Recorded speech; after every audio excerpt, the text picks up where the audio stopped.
आपको पता है कंप्यूटर कैसे वर्क करता है? तो रिसेंटली मैंने एक हाउ रडार वर्क्स का एक वीडियो डाला था कि रडार कैसे काम करते हैं। तो उसमें मैंने खुद का एक सोनार सिस्टम बनाकर आपको दिखाया था आप लोगों को। तो फिर उस सोनार सिस्टम में मैंने बेसिकली एक अल्ट्रासोनिक सेंसर और सर्वो मोड के साथ एक छोटा सा मैंने मिनी कंप्यूटेशन के लिए यूज़ करता है। मिनी कंप्यूटर वो एक रियलिटी में एक माइक्रो कंट्रोलर बोर्ड है, हम उसको कंप्यूटर बोल सकते हैं क्योंकि वो बेसिकली वो कंप्यूट ही करता है। तो हम उसके एग्जांपल से समझते हैं। तो मैंने ले लिया है वो बोर्ड, आप देख सकते हैं ये एक आर्डिनो यूनो माइक्रो कंट्रोलर है। और अगर आप इसको ध्यान से देखें, आप देख सकते हैं इसको, अगर आप इसको ध्यान से देखें इसके ऊपर आपको ब्लू कुछ ऐसे आपको दिखेंगे, कुछ डिज़ाइंस बने हुए हैं। ये बेसिकली क्या है, छोटे छोटे सर्किट हैं। तो अच्छा कंप्यूटर कैसे सोचता है? कंप्यूटर रियलिटी में सोचता नहीं है, इसको हम एक एग्जांपल से समझते हैं। मैंने स्विच दबाया तो फिर लाइट जली। क्या लाइट का मन हुआ जलने का? नहीं, फिज़िक्स के लॉज ने उससे कहा कि तुम्हें जलना पड़ेगा। क्योंकि आप देख सकते हैं जब मैं स्विच ऑन किया तो इलेक्ट्रॉन्स गए तो वो एलईडी के अंदर इलेक्ट्रॉन्स को एक्साइट किया उन्होंने, उससे लाइट प्रोड्यूस हुई, उससे ये बल्ब जल गया। आप देख सकते हैं। तो बल्ब का मन तो नहीं हुआ, उसने कुछ सोचा तो नहीं। तो वैसे ही जो कंप्यूटर्स होते हैं, ऐसे हमने अभी अपने पिछले एग्जाम्पल से देखा, इसके पहले वाले एग्जाम्पल से, कि जो मेरे पास एक मिनी कंप्यूटर रखा था उसके ऊपर कुछ छोटे छोटे डिज़ाइंस बने थे। और आपने कभी कभी आईसी का नाम सुना होगा। आईसी मतलब इंटीग्रेटेड सर्किट। तो आपको यहाँ पर हर जगह एक कॉमन वर्ड दिखेगा, सर्किट मतलब होता है बेसिकली एक पाथ जहाँ से इलेक्ट्रिसिटी जाती है।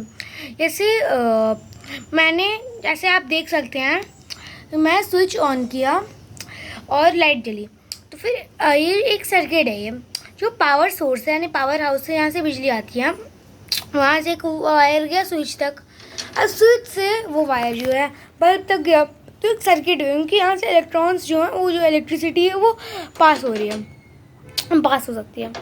तो एक सर्किट बेसिकली वो जगह हुई जहाँ से इलेक्ट्रिसिटी पास हो सकती है।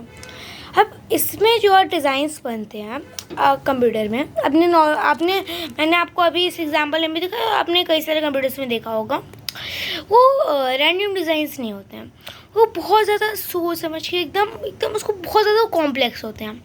बेसिकली वो क्या करते हैं, उनको ऐसे बनाया जाता है कि मैंने मान लीजिए आपने देखा होगा, आपने सुना होगा कि कंप्यूटर सिर्फ 0-1 की भाषा समझते हैं।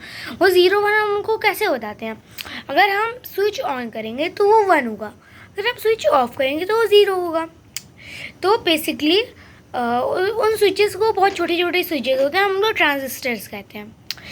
तो जब हम स्विच ऑन करते हैं, बेसिकली हम ट्रांजिस्टर से जब हम इलेक्ट्रिसिटी पास करते हैं, तो सिलिकॉन की वो सर्किट्स हैं वो इस तरीके से अरेंज हो जाते हैं, वो कुछ इस प्रकार से अरेंज हो जाते हैं कि वो 0-1 के पैटर्न में हमको अगर किसी स्पेशल पाथ में हम किसी स्पेशल कॉम्बिनेशन में हमको इलेक्ट्रिसिटी देंगे 0-1 की कॉम्बिनेशन में, तो एक स्पेशल कॉम्बिनेशन में उसका आंसर भी देंगे हमको, वो ऐसे अरेंज होंगे।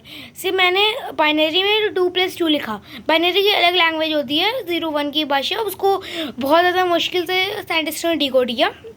तो अगर मैंने 2+2 लिखा तो फिर जो आंसर आएगा वो मतलब जो जिस पैटर्न में अरेंज हो गए सिलिकॉन के वो पैटर्न 0-1 में अगर हम उनको नॉर्मल में अरेंज करें तो 4 आएगा।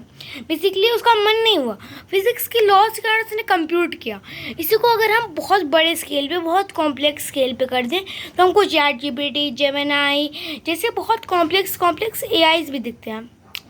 तो बेसिकली ये कंप्यूटर यही है, बस बेसिक कंप्यूटर सोच नहीं सकता, बेसिकली वो फिज़िक्स के लॉज के कारण वर्क करते हैं। So that's all for today. Thank you for watching this video.